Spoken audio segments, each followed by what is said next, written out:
Hello everyone, welcome to another episode of your pre-recorded video presentation.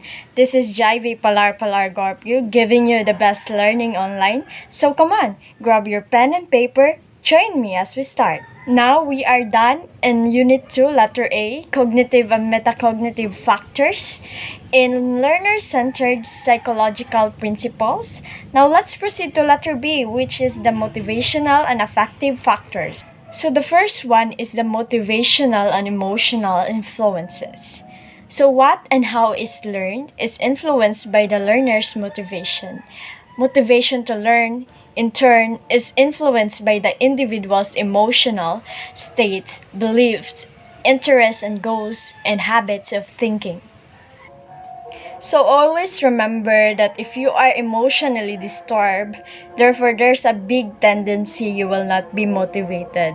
So for example, ang bata wa siya'y kaon, gikan sa iyang balay. So therefore, pag abot sa eskwelahan, motivated ka siya makatuon or makaton dili kay emotionally disturbed siya kay wala siya kaon, gutom siya kaayo. So therefore, as a teacher, we need to what? See to it that our students are ready for our lesson. So we need to assess whether they are facing some challenges in their lives so we could really give our advice para para ma-motivate sila sa atong klase. So now let's proceed to number 2, the intrinsic motivation to learn. So of course we have two kinds of motivation, the intrinsic and the extrinsic. So let me read it to you. The learner's creativity, higher order thinking, and natural curiosity all contribute to motivation to learn. So when we say intrinsic, therefore it comes from the child. Gikan sa iya mismo nga motivated siya, or in short, it comes from his or her authentic selves. Walay ni-push niya, ang ni-push ra niya, iyang self or iyang kaugalingon. And when we say extrinsic, therefore there is someone nga motivate sa students. For example, kaning mga rewards, di ba sa klase, basta na ay reward si teacher, mga makaon, mga candy, active kayo ang mga bata.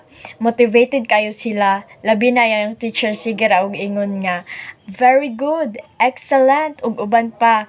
But as a teacher, don't abuse extrinsic reinforcement in order to motivate your student.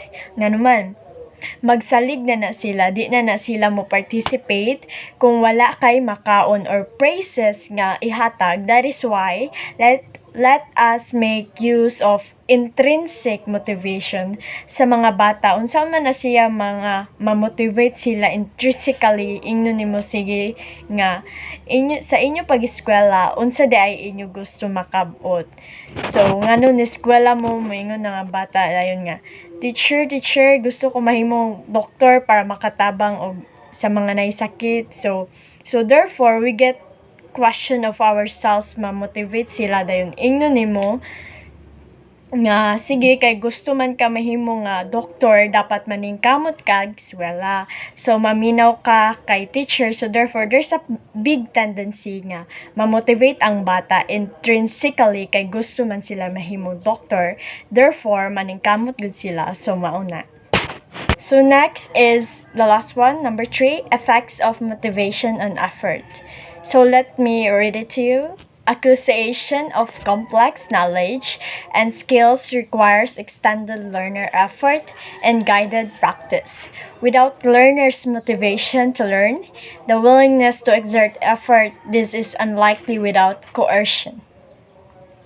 So the motivation as well as the effort has a positive relationship. So therefore, mutaas ang level of motivation, there's a big tendency that also the level of effort will increase. So let's go to the context of uyab-uyab. So kung ang lalaki na gusto sa babae, kung motivated kayo ang lalaki, gusto kayo sa lalaki nga mauyab ang babae. Therefore, ang effort sa iyang pagpanguyab taas pod. Maghatag og dagkong teddy bear, bulak nga malaya ra, ilaag-laag, tagaan og chocolate, ug unsa pa mangkwek-kwek, fishball. So therefore, kung di kayo love sa lalaki ang babae, there's a big tendency nga di kayo siya motivated mo exert og effort. Therefore, unsa man na yung effort, wala ra kayo mo chat ra og hello, pwede manguyab. That is the nature of motivation and effort. So therefore, their outputs, or you could really see that they exerted efforts in their respective outputs nga imong gihatag.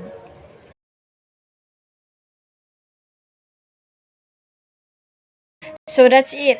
That is the three principles under the motivational and affective factors. The first one is motivational and emotional influences. Number two is intrinsic motivation to learn. Number three is effects of motivation on effort.